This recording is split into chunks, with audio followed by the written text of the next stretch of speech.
Alright guys, today going to do a video on the Gale Force automated coilover machine. Alright, so just going to go over some basic functions of how to use the machine. When you turn the machine on, the first screen that comes up is the initialization screen.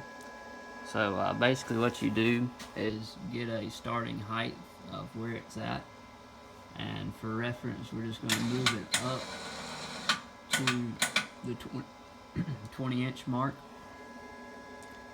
and we're going to initialize it. So now it says, is this initial location the same as the strut's home location? You can change this. I'm going to push no and come up a little bit higher. We'll go 19 and 7/8. So we can set that. So now this is going to be your home screen. That's what the machine will come into. Basically all your functions are off of this screen. Alright, so this is going to be your home screen. First thing we'll do, we'll go into manual mode. This is where all your spring changes are going to happen, your initial setups, getting your load numbers are going to be done through the manual mode.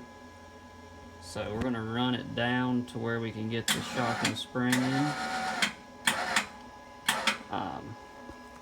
So then first thing we'll do is remove the unloader.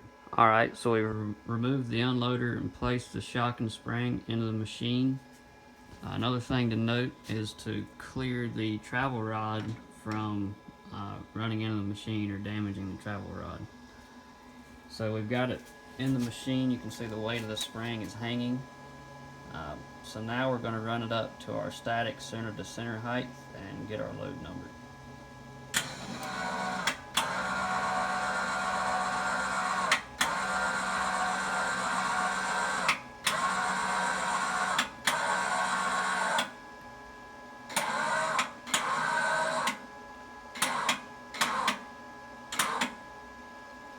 So our static center to center is 18 1/4.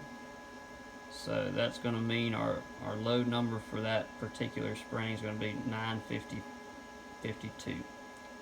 Let it settle. So then you can record those numbers for each corner of the card. Okay, so now I'm going to rate this spring using the incremental mode. We can go to increments, select 1 inch. We're going to 0 our distance and tear the force. And now we can run it up 1 inch and rate the spring.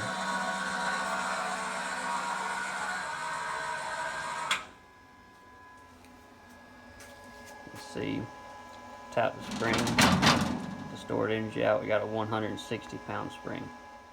So now we've ran our spring in the manual mode and went to our travel number and made sure it does not surpass the load capacity of the load cell. So now we're going to come to our automated test screen. So the first thing we can do is set a file name. Just put test.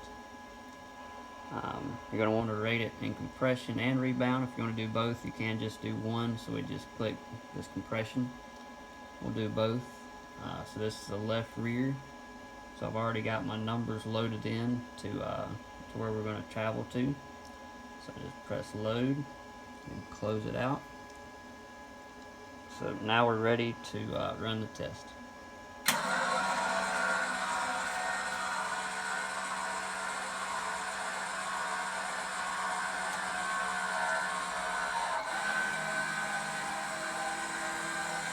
And you can see it's making a graph. So our auto test is complete. Alright, so we're going to go back to our main menu, go to our data screen, I'm going to select our test file, and click show. You can see the graph here, load over distance. So you can see your bump curve there. Go to a spreadsheet file, records every 32nd of an inch. So we can run down to our max load and look at it through travel when it starts to get into the bump. rebound side as well. We'll go back to our plot, and we can overlay this file. We'll put the right rear here. Overlay, and then of course overlay the same file with packer changes or shock changes, and see what kind of differences you're making. Alright, now we're going to go to our files. Here, these are all your tests that you have ran in the automated mode. You can plug your USB stick in here, and your USB files will show up, and you can copy transfer. Just click there, copy transfer, and then if you're going to delete a file, you can just delete here. It'll save 26 files into the unit, and then however many on the USB.